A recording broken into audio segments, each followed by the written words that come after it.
5, 4, 3, 2, 1, 0. All engine running. Liftoff. We have a liftoff. Welcome to day 3 of the US Open overview. This is Tennis Unfiltered with me, James Gray of the iNewspaper and iNews.co.uk. Me and George Bellshaw are going to look back at a few bits and pieces of day 3 at the US Open. But first, George, I have a key question for you, which is I've just seen you wolfing down something green at 8 o'clock in the morning, which, what on earth are you doing? As listeners may know, I've been kind of recovering from this knee injury for the last kind of year or so. And I'm now making very good progress with my kind of strength building. So I'm lifting quite a lot off each leg. So kind of like 75 kg on each leg sort of thing. So I've got quite a lot of power in there now. But I weigh too much and it's hampering my progress, I think, because you put through kind of the impact when you run based on kind of how much you weigh. So I'm starting a kind of 3-month health kick. I'm actually starting tomorrow, but I'm just getting myself in the mood this week by sort of half-assed trying little bits and pieces. So this morning I'm having a very odd breakfast of hummus, avocado, sugar snap peas, and spinach, which is aimed as a kind of a high-fat breakfast. So that's high-fat? High fat because of the avo and hummus. That's right. Okay. Yeah, my stomach's just made a sort of gurgle in sympathy for your stomach, I think. I actually really like it. I think I basically go very kind of fully gluten free and vegan and try and eat only like completely non-processed stuff when I do this sort of thing. Have you got a human upgrade device that you can pop on your chest like Novak? That's probably the next step. Don't knock it till you try it. You feel amazing on the inside. You get very well rested. Cut the booze. It's amazing. I'm not sure I can do it for the rest of my life, but for 3 months, it's a move I like to do. Well done and good luck, George. That's all I can say. Let's talk about tennis because that is actually why we got out of bed early this morning. Pretty dramatic day. We'd already lost 17 seeds from the 2 draws by the time the first round was ended, which I think cannot be far off a record, to be quite honest. That's over a quarter of the seeds gone in the first round. We lost 8 more in the first half of the second round. So it's been quite a lot of carnage, quite frankly. The biggest story of yesterday was 7th seed Stefanos Tsitsipas losing in 5 sets to Dominic Stricker, a qualifier ranked 128 in the world, a former French Open junior champion, George, but still, even with Stefanos Tsitsipas's poor form, I don't think anyone necessarily thought this would be the point at which he would fall down. Yeah, I mean, I've seen Stricker play some pretty good matches before, but he looked at Tsitsipas's draw and you're thinking, oh, he'll do quite well not to go to the fourth round. You know, Raonic felt like the massive banana skin, and then he dealt with him pretty promptly. And thinking, oh, okay, Steph may be finally here to play, but that feeling's been short-lived, and unfortunately for him, that's been symptomatic of his year, hasn't it? Really, I mean, there's been the occasional good tournament, the occasional good win, but for a guy who was, when he first kind of reached that French Open final where Djokovic pulled his kind of Tyson Fury getting up from the canvas trick, he was really one of the form players in the world at that point. He'd had an excellent kind of start to the year and was winning a lot of titles, and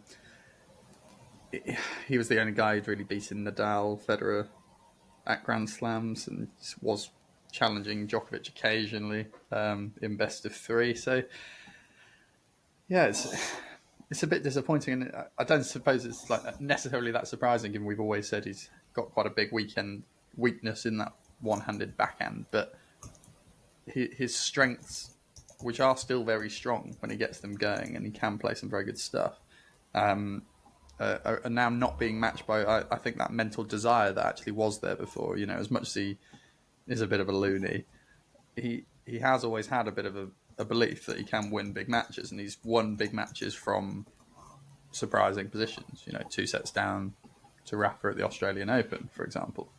I don't feel that's there anymore. I feel that arm has been chiseled away at, and I don't think he believes he can beat Novak or Alcaraz in the big matches. I'm not sure he really believes he'll beat Medvedev in that many big Grand Slam matches. I think once you start to stop believing at that level, it does trickle down, and you start to think, well, if I can't beat those guys, I'm more vulnerable against weaker guys. And I'm not saying it's as obvious as this in your mind, but I do sense there's been a big mental shift in him as well. I'm minded to think of when he was shocked out in New York last year, when he lost to Daniel Galan in the first round. And I remember, I think it was the same night as the Serena match, and I was sat on Ash watching the Serena show, and someone just turned their laptop screen to me and pointed at Stefanos Tsitsipas, who was 6-love, 5-love down, and he eventually lost in 4 sets. And afterwards, he was in one of the very small interview rooms at the US Open, and he said, I was really conscious that I could be world number one by the end of this tournament, because number one was right up for grabs. I think there were 4 guys with quite realistic, like Ruud, Alcaraz, Tsitsipas, and someone else, all with quite realistic chances. And I think that got in his head a bit. And I think it's an interesting point you make, George, that belief might have changed a little bit. But I still think that, he needs to be more ruthless, I think. He was 5-3 up in the 4th set and served for the 4th set and couldn't put it away. And, like you said, Stricker's a good player, and people think he's going to go far. He's only 21. And, he's a lefty. And in theory, Tsitsipas should find it harder against lefties, although, as you mentioned, George, there's a significant result against a lefty on his CV.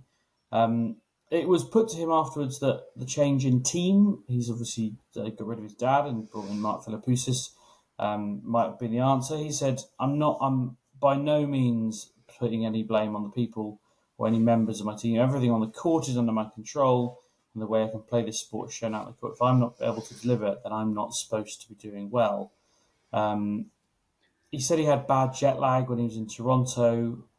He said he was thinking of retiring against Monfils, but he went in and hoped he could do something. The other 2 results, including the one today, I have no reason to say anything, which isn't... I always have an element of respect for players who come out and say, look, I played badly, but I'm always a bit worried when they come out and say, I don't really know why.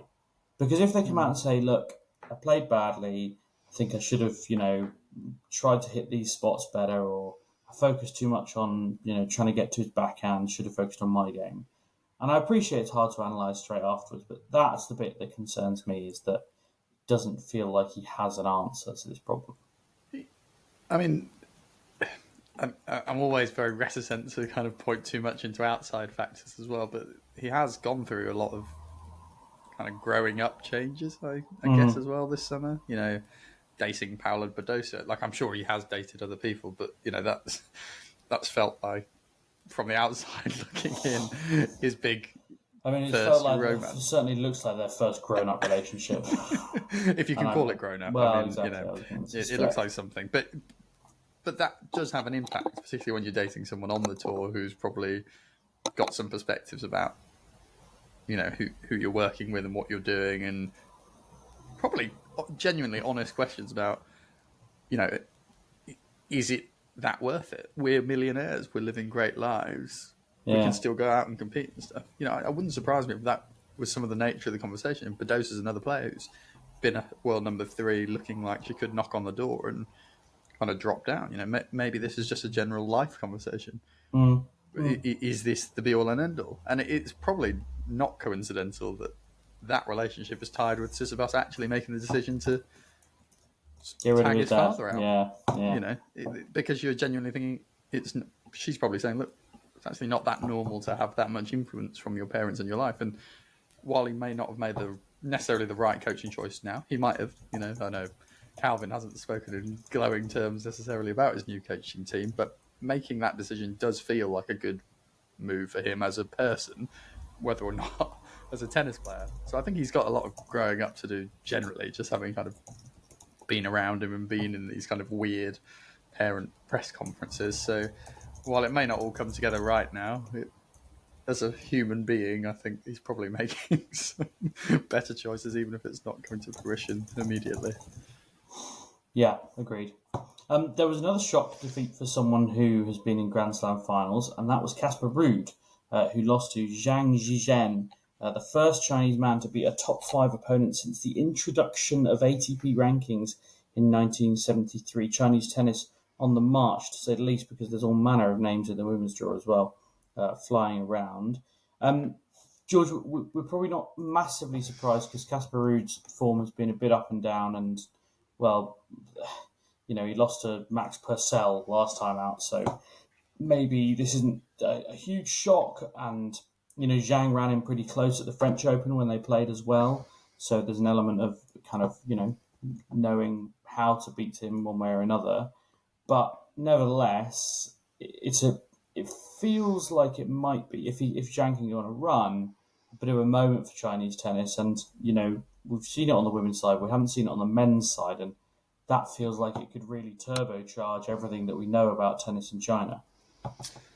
Yeah, I mean, as you say, I think it's the first Chinese win over a top 5 player since the rankings began, which is very significant and will get a lot of interest, I'm sure, back in China. He's a good player. Again, it's not like Ruud's losing to a complete duff. There aren't really many duffs, I suppose. You can always say, but there is a lot of talent there. I mean, I still would be quite surprised if this materialised into the most amazing run for Zhang. I think even though the top seeds have gone from this section, I still think the 2 people I viewed as the best seeds for this tournament right now, Tommy Paul and Francis Tiafoe, are still there. So they're the guys to beat, as far as I'm concerned, and were the guys to beat before the tournament. Well, since Ruud went out, really, those were the guys to beat from my perspective. For Ruud, I kind of feel he's just dropping towards the level we actually think he is. Is that a fair thing to say? Mean reversion, I think they call it. Yeah. I don't think he's world number 2. I think that was a hyperinflation of his qualities last year. I don't think he's a bad player. I think he's someone who does do the job against most players in the world, which by virtue makes you a top 10 player normally, or at least kind of higher end top 20. I don't think he's a top 5 player. I don't think he'd come in many watchers' picks for the best 5 tennis players in the world. He might creep into the 10s, but I just think there's better players out there. And that's not to diminish what he's done. In many ways, that's to praise what he's done. For someone like Casper Ruud to get up to world number 2, to reach 3 Grand Slam finals is a great achievement, and he may well achieve more and put egg on our collective faces. But I just don't think he has what some of the other big players have in terms of quality. So, yeah, is that backhanded compliment? I'm not really sure. Yeah, it's on the way. I don't know if he'd love it. And we know that Casper Ruud does take in almost everything on social media as far as his... Probably shouldn't be sniping with fans until you've won a Grand Slam or something, would be my advice as well. Like, it's never worth it after like a first round. You should win. Like, don't really get getting into that fight. That's very odd and a bit petty. Yeah. It was interesting just sort of scanning through what Zhang said afterwards as well, talking about how aggressive he felt he had to be. And he said, when I lose or have many times had an unforced error, I knew I had to play this way. I need to give more pressure to him because I cannot play too long a rally, then play waiting him to get mistakes. And I think that's really interesting just to hear a relatively young guy just say the most important thing was the mental resilience, to keep going for the lines, to keep trying to, find winners early in the rally, because I can't just grind against this guy. It simply won't work. And he's right in that sense, although, frankly, these days maybe you can outgrind Casper Ruud, but that's not how he did it. So he is through to play Rinky Hijikata in the third round, which feels like a pretty good draw, quite frankly. Rinky Hijikata is one of the reciprocal wildcards, so the French, Australian and US Opens all have a deal where in each draw they swap a wildcard effectively. So there is a French men and women's wildcard at the Australian and the US, and there's an Australian wildcard here. Rinky Hijikata is the men's Australian one. And I want to talk about wildcards, George, because one of the sort of home wildcards, if you like, was Venus Williams. who was beaten 6-1, 6-1 by Greet Minnen. I'm hesitant to bring this up, but I saw Miles David talking about it on Twitter, and as always, I'm interested in stuff that Miles says, basically. At what point do you say you're cut off? You've had enough now. You can't go home, but you can't stay here. And has Venus Williams reached that point? Or, on the flip side, is actually she's such a legend of the game that she can have as many wild cards as she wants? Well, I think it depends whose viewpoint you're taking this question from. From the organiser's perspective, the question is how long does she still keep putting bums on seats? But I imagine that won't stop for maybe even into her 50s. She probably could do that if she wanted to. So I think from that perspective, it'll keep happening. I would like to see some form of commitment on the tour, some sort of legislation, if you like, that to get a wild card, you have to have played a certain number of matches across a 2-year period or something. Because that's not happened with Venus. I mean, we're talking probably under double figures for matches for the last 2 years. I think she's played 4 matches this year. Did she play 1 in Auckland and then got injured? And then she played 2 in Auckland, 1 in Rosemarlen, 2 in Birmingham, 1 at Wimbledon, 1 in Canada, 2 in Cincinnati. So, I mean, she's played maybe 8 or 9 matches this year. I don't know. I think there should be something about participation and something about probably Age. Number of match wins over a 5-year period. I don't know. It's a really hard one to do. I mean, wildcards, my personal view on them as a whole is they're bollocks and they shouldn't exist. Really? I don't like them at all. I just think the rankings are there for a reason, that you've earned the right to play in a tournament. I don't see why a player I don't know what her ranking is now, probably, but it has been outside 600, I'm sure, at points, and she's still got wildcards for it. She doesn't need the money. The tournament may get a bit of added revenue from it, but... What about young players? I still think they should earn it, to a degree. I think that there could be wildcard tournaments into a draw. Yeah. So you could have and you'd say they're a only wildcard available spot for that home you players put or something. 4 players in who play each other to get that. I find that a bit more appealing, but I'd still do that by ranking. So the top 4 players who aren't making the draw in a home country can play in qualifying to get there or something. You know what I mean? I think that's a bit more fair. I hate the reciprocal wildcards between US, French and Australian players. They're already getting a lot more chances than other nations by virtue of being a Grand Slam nation. I still think the Brits are...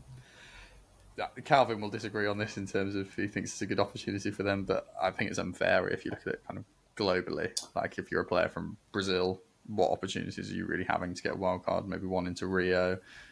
What, is the infrastructure there supporting you anyway? I do think it slightly undermines the point of fairness. And with stuff like protected rankings existing to protect injured players, that doesn't really feel like you need a wild card separately.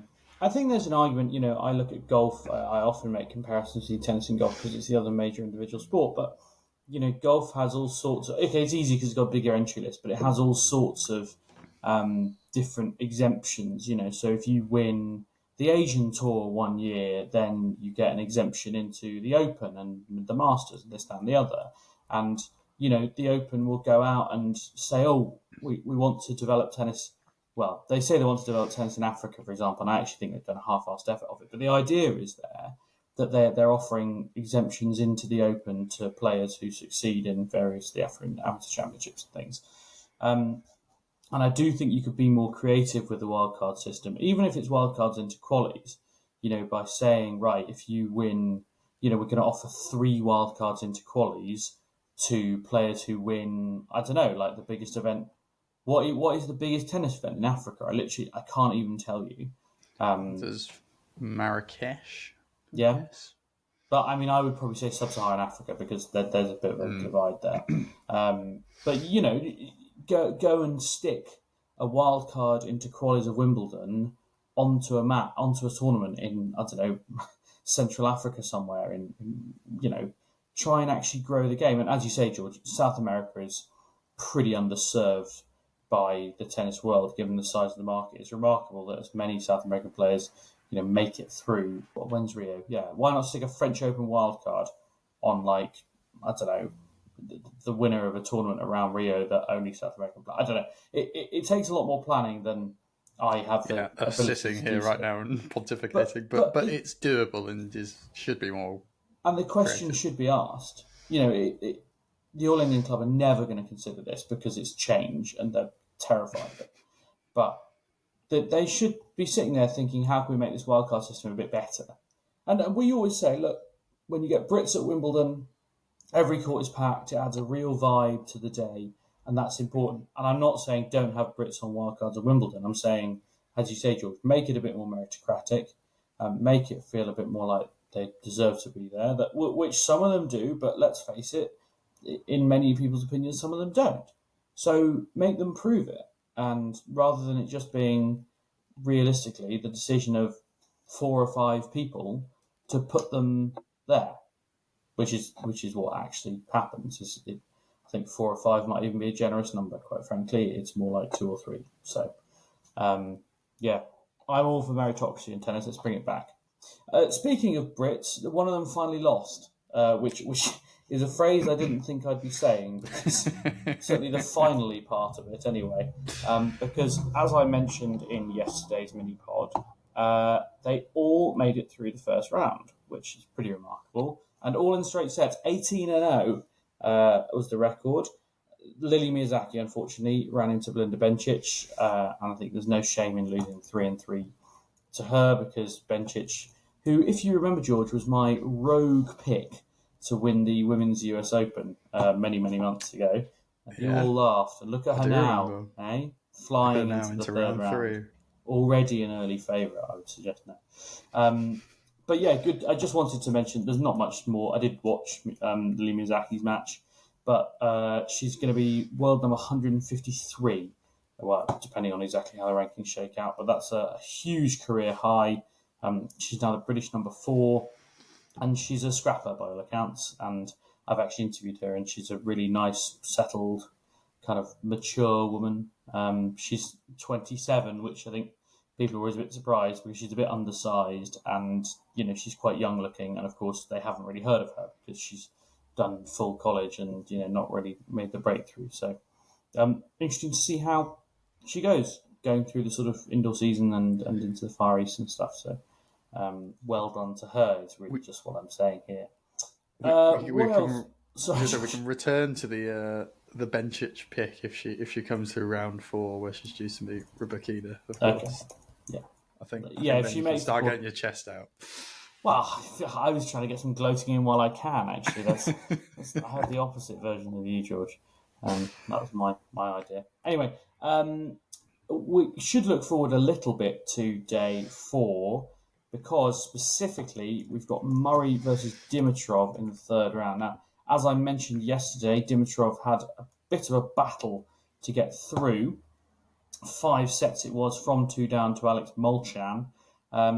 Interestingly, George, Murray and Dimitrov have played a lot, and Murray does lead the head-to-head 8-3, but they've not played since 2016 in the final of Beijing, which, as you may recall, was when Andy Murray was chasing world number 1, I think. Or was he already world number 1 then? I think he was chasing it.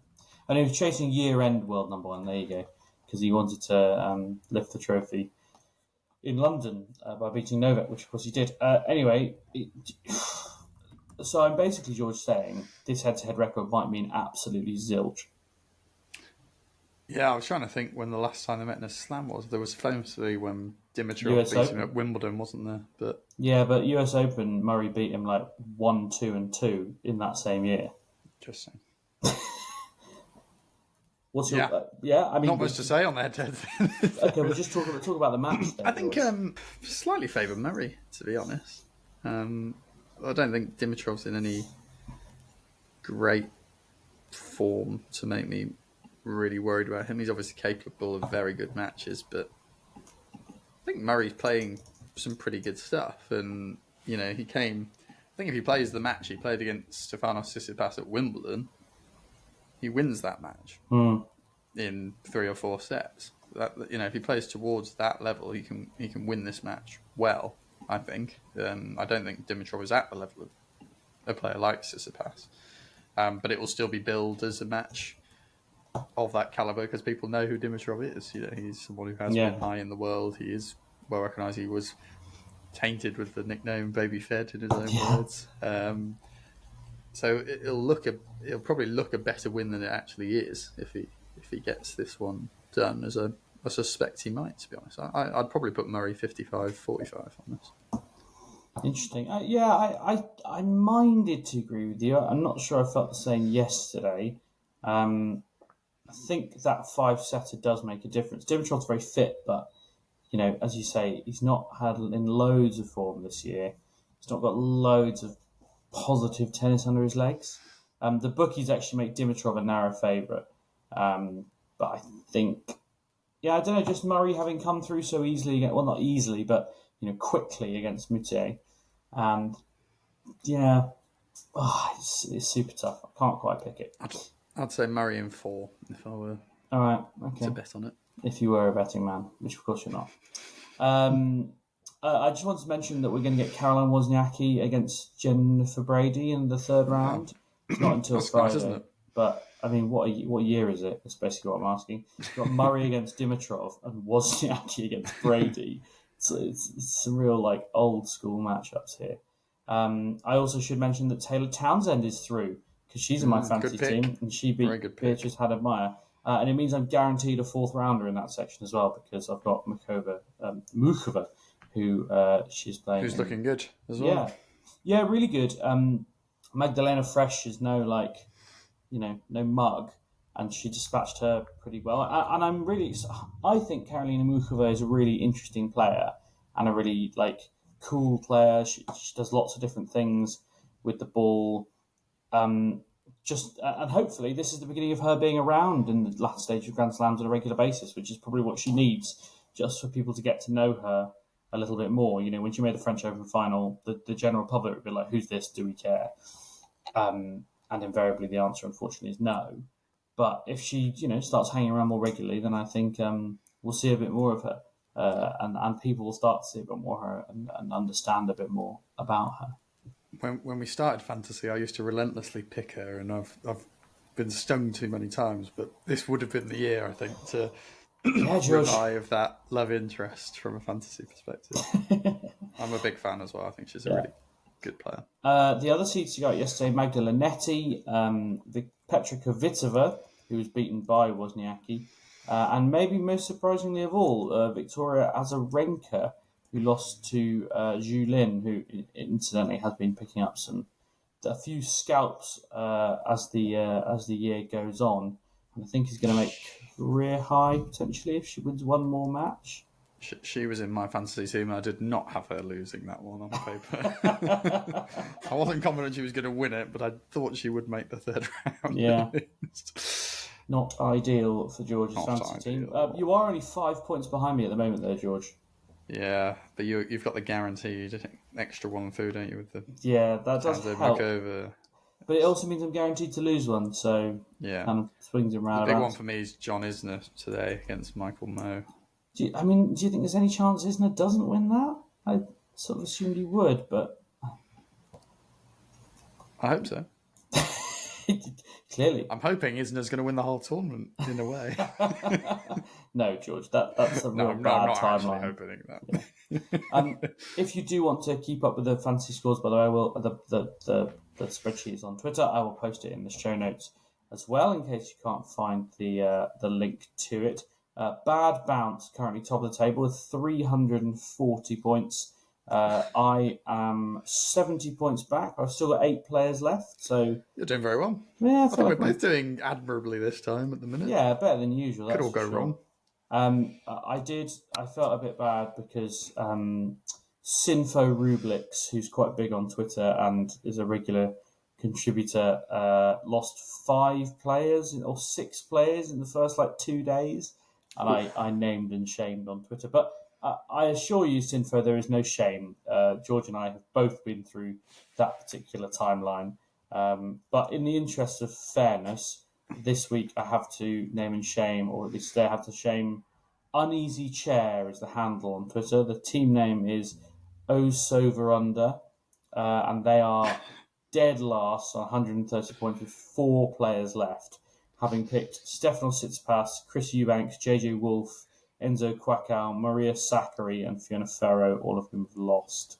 Backing a lot of revivals in this tournament. Yeah. It's a bold play. Well, loves a redemption arc. They've also picked Katie Bolter, which I think is questionable.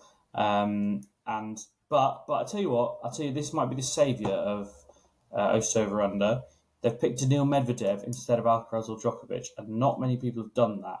So if he springs something, then I admire they're going against the grain so much. I think that's bold. I wish I could be less of a sheep and picking more sane players. Go for the bold picks. Incidentally, the bottom half of the table is also where you find all the best names. So Oscar's Otters, I think, is a good name. I think I read that one out before. That's funny. Hungry Like the JJ Wolf, I thought was quite good. Invisible Umpires Chairs, as discussed, is obviously quite funny. There is a pun that I think might be funny, but I don't get it, which is Arena Glad I Made My Team. Which doesn't quite work, I think.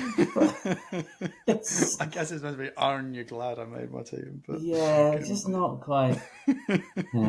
Yeah. And then, of course, we have the classic, always good to see, nobody beats Vitas Gerulaitis 17 times in a row, which is always one I've heard. And Met's Willits Point Station, I thought was quite good, because that is the train station next to Flushing Meadows. And I spent a lot of time going in and out of it last year. But yeah, so good luck if you've still got 10 players left, which there are 3 teams with 10 players left, although was no comeback, basically all in the other half of the draw that hasn't played yet. So, but Topsin and Muzzin Was have both got 10 players left and are sitting in the podium places. So all to play for, as always. Not that there's any playing to be done now. It's just nail biting and sweating. Yeah, Georgia. Any other business? Oh, I was going to ask you. Coco Gauff hit a return winner and then tried to celebrate the win in the doubles, only to realise it was 5-1 and they hadn't won the match yet. Have you ever done that playing tennis? I've done it playing table tennis. When I was I remember it vividly because I was I must have been about 8 years old or something. I was playing a 15-year-old. I quite fancy myself at table tennis. I know my you way surprised around me a little bit. And I thought we were playing to 11. And I hit a winner and was 11-9 up and won. And then I think I lost 21-19 or something. Wow. You got your just deserves there, I would say. Early celebration. I did celebrate more than I should have done. Yeah. All right, that's probably all we've got time for today, but thanks very much for joining us as always. We'll be back. I'm still trying to track down Calvin, who's too busy scouting the Germans for the second round in the US Had a Open. famous win, hasn't he? I don't know if you said that yesterday. You might have. I did. I brought it up. But yeah, it's worth bringing up again. Patton and Cash into the second round of the US Open. I saw their match point and they celebrated, but not too much, which is exactly what Calvin would want them to do. Their coach has drilled that into them. Exactly. On to the next one. Yeah, exactly. The just mindset to win. Of great champions. Yeah, precisely. But yeah, best of luck. I think they play on Friday because Poots and Kravitz are both playing in the mix. So they've sort of been on a weird schedule. It's a tough draw, isn't it? Yeah, I mean, they're a very good pair. And obviously have played... Yeah, I think it's a big challenge. But I think Henry and Jules will fancy themselves. Even though Henry's had some weeks out injured this summer, they seem to have come back and pretty quickly hit the ground running. So, good luck to them. Yeah, absolutely. Everyone keeping their fingers crossed. Good luck to you, George, on your insane diet. Please try not to eat too many greens. And I don't know if I'll actually be on this, but I'm playing in a squash tournament on Saturday, James. My first ever squash tournament. I can't tell you how excited I am. Look at me. I'm thrilled. Yeah, I'm doing a speech at a wedding this weekend. That's big. We've all got big things going on. Yeah. But crucially, we will be back tomorrow. 5, 4, 3, 2, 1, 0. All engine running. Liftoff. We have a liftoff.